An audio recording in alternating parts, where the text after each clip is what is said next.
Welcome to episode 578 of the Barcelona podcast, brought to you by the Blue Wire Podcast Network. I'm Dan Hilton, and a 1-0 win over Cadiz is just about what my nerves and the doctor ordered before Tuesday's second leg with PSG. Of course, I want to thank the Patreon before I get into anything with these 5 headlines, including the new ones this week, so thank you to them. As low as $3, you get these shows without the ads over on Patreon. And please, if you can't do that, subscribe and give this video a like, or give a nice review on your favorite podcast app. Because if you haven't been checking your feed and you just checked for the 5 headlines, then you missed the PSG second leg preview that I already came out with yesterday. So with all of us out of sorts, let's do it. The 5 headlines from Barca's 1-0 win over Cadiz. Headline 1 is full rotation.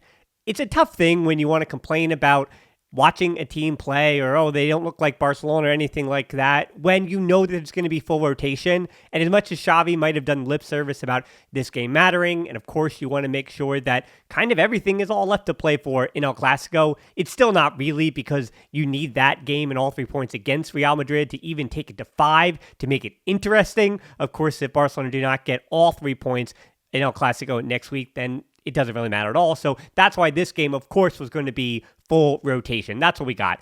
Or Romeu, hadn't seen him start for 2.5 months. Marcos Alonso, hadn't seen him in how many months? 3-4 months. And this is his first start in 5 months. Ferran Torres, he got his first start, believe it or not, in 3 months. And Vitor Roque, he got his first start in 2 months. So all eyes, I thought, from this match were going to be on Vitor Roque, Hector Ford, of course, the young guys. And then we thought Mika Faye was going to get his chance, but that wasn't to be. But I'll talk about that in a future headline.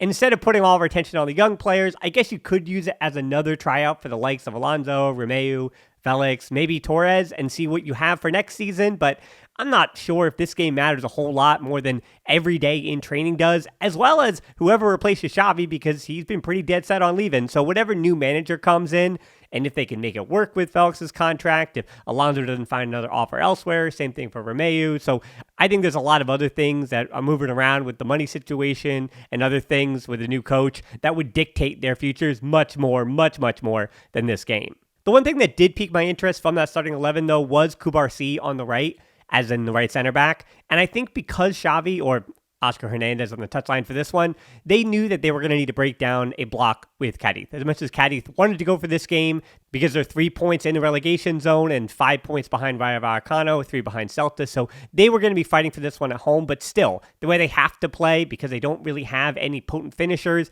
is they have to play at the low block and then try to get you out on transition using their speed. So I did like the option of having Cubarsí on his natural right side to deliver the best possible balls, and we did see a lot of that in this game. I thought it was kind of his sloppiest game, but I thought overall it was one of the sloppiest games that Barcelona have played in months now, because Barcelona have not conceded a goal in the Liga since the end of February. So the team as a whole has been in fine form, and with a full rotation, I expected some chemistry issues, and that's what we got, including Cubarsí, who also still somehow found a way to have moments that were really impressive, including in the first 5 minutes, requiring a cleanup on a cross and then breaking through that midfield line of Cadiz moments later. 3rd minute, too, as we got this game started, Vitor Roque also had space to drive forward, got off a long shot. I wrote that down because, unfortunately, that was maybe the major moment for Vitor Roque in this match, other than kind of slowing things down to start the second half and getting fouled a bunch of times by those overeager Cadiz defenders and midfielders.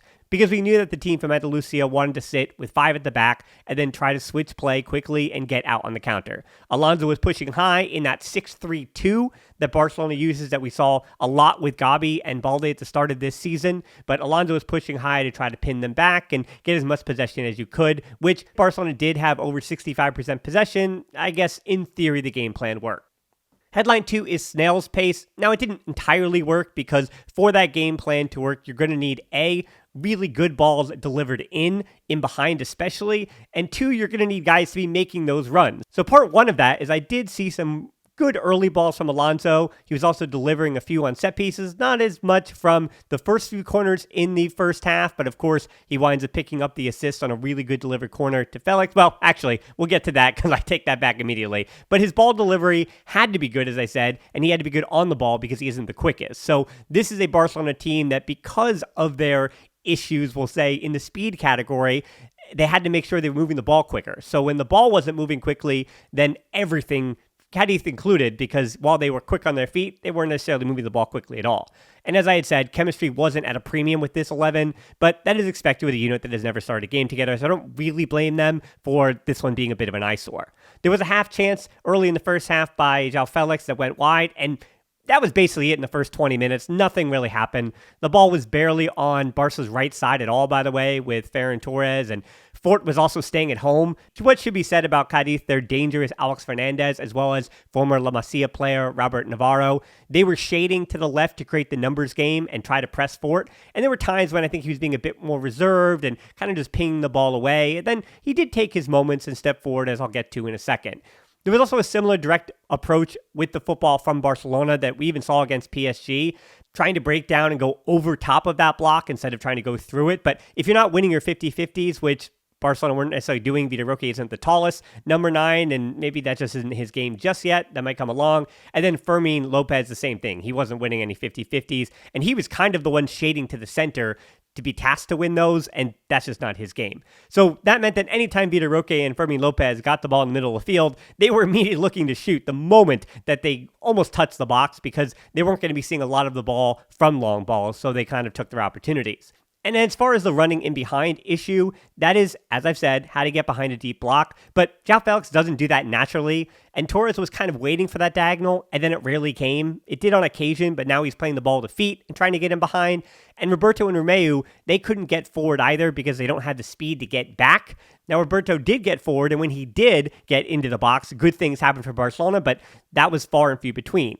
And then neither Fermin, Roberto, or Romeu are premium with their line breaking or through ball passes much at all. So they all do different things well, but they don't dictate games with their feet. And once again, that's why this game was a bit of an eyesore.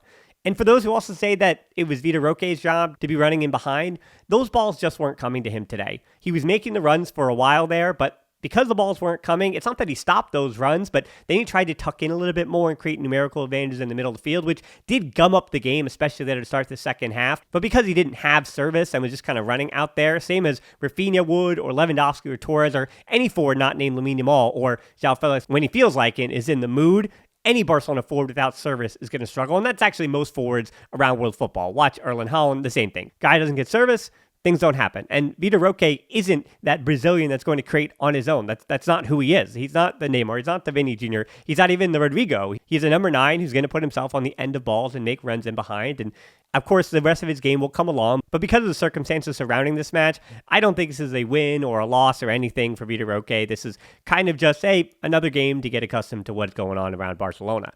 Cadiz, meanwhile, they do have some quick players, though, that Barcelona had to look out for. Chris Ramos is lightning, and if Cadiz is relegated, I think another club would probably love to take a chance to hope to teach him a few things to make him dangerous and numerically productive. Headline 3 is mixed bag from Fort. Aside from Roque, Fort was the other player that I was obviously really wanting to evaluate here and take something from the performance.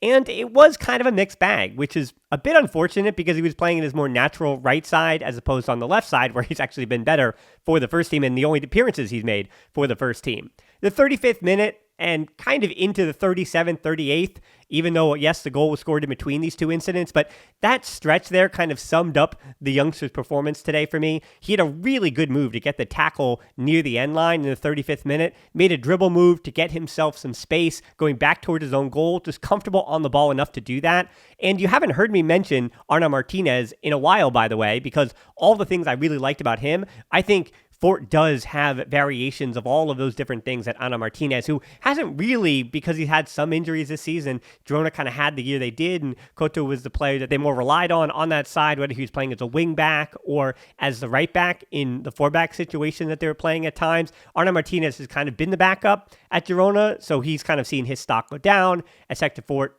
who's free. Obviously, he's from the academy. You just obviously have to give him a renewal at some point at 17 to give him that 18-year-old contract.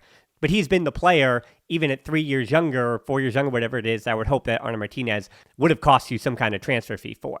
Right after the goal, he did make a mistake trying to get the ball to Stegen, but like Kubarsi and Lamine Yamal, mistakes by 17-year-olds are a lot more forgivable than older players. But in the second half, too, there were quite a few little mistakes here and there, just not feeling comfortable, and I get why Xavi pulled him. I think he pulled him even to protect him. Defensively, I thought he was fine, which is usually with young fullbacks the big issue. But defensively, I think he is really astute to getting into a tackle. He shapes his body well defensively, but I thought he was a bit too casual playing out of the back with the ball, or when it was time to get forward, he didn't really do that. He was being a bit passive at times. So picking his spots a bit better in what is his more natural right back position, he might have actually been even in his own head, where on the left side, he says, okay, this is only what I can do because it's what I know how to do. But on the right side, because he's a bit more comfortable, might have just even been decision paralysis. I've got too much on my mind. This is also me making an excuse for a 17-year-old, which if you've been listening to me for any bit of time, you know I'm going to be doing until the cows come home.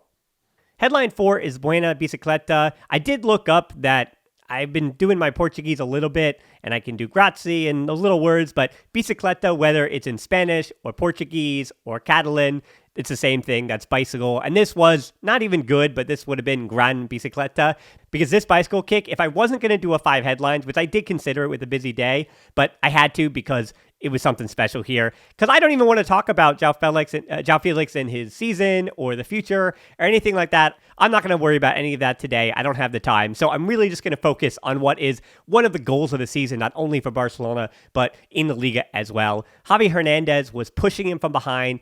Issa had his head in there. This was as good as it gets by João Felix. Absolute class. The only luck involved in this was at Alonso's corner. While it didn't beat the first man because Alex Fernandez headed it backwards, João Felix, no luck involved here. He still had to adjust to it. So adjusting to that while getting pushed by Javi Hernandez and getting yourself lined up, getting the right contact on that ball, wonderful all around, top class, good stuff. And he does have that in his boots sometimes, occasionally. And the class, when he does have it occasionally, is of the highest order.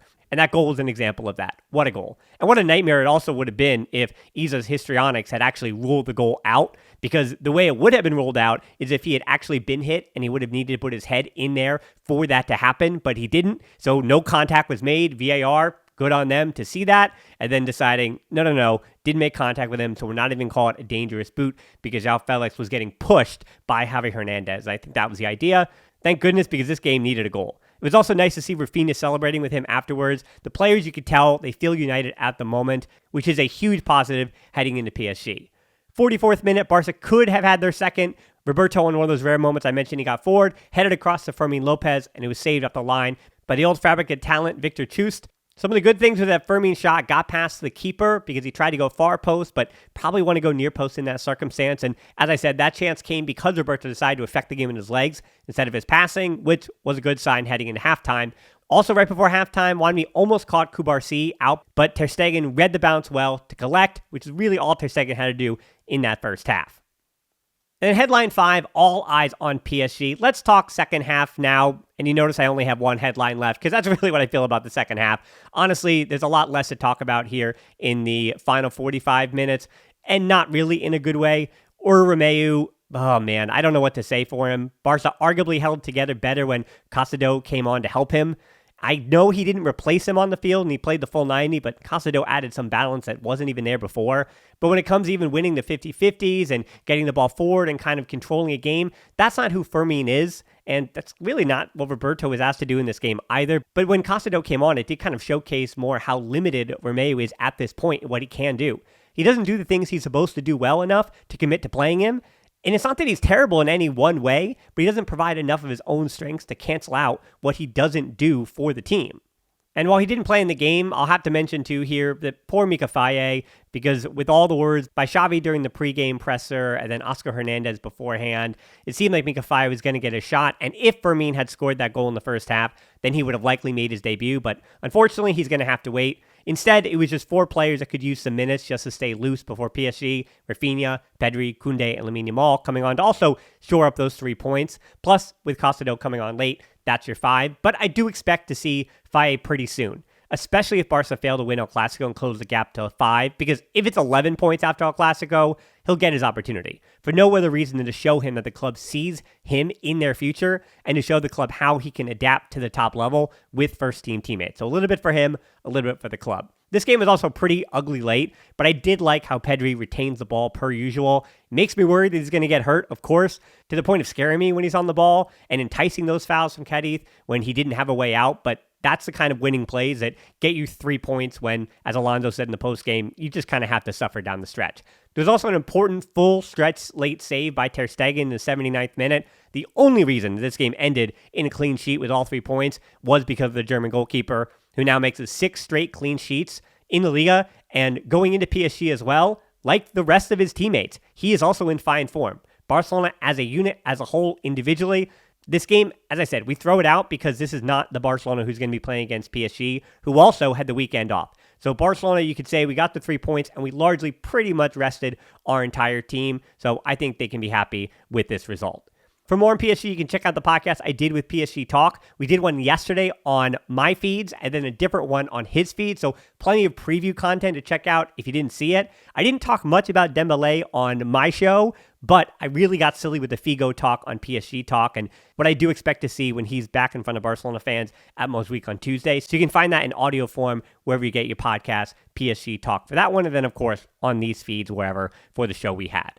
Twitter and Instagram, then, the Barcelona Podcast for me. Patrons, again, a big thank you to all of you, especially the new ones, that keep allowing this to be happening. As the team has more success, after all this time, I know it's like, oh, there's not going to be new people, but there is, because people like winning. And if Barcelona, if they get to the semis of the Champions League, if they get to the final, if they, an act of God happens and they win the Champions League this season, that's going to bring in more fans. That's going to grow the community. So I appreciate everybody who's been with me through the bad times, and hopefully there are good times ahead. So most importantly, thanks so much for listening to the show. Until next time, we'll talk to you soon, and Forza Barça.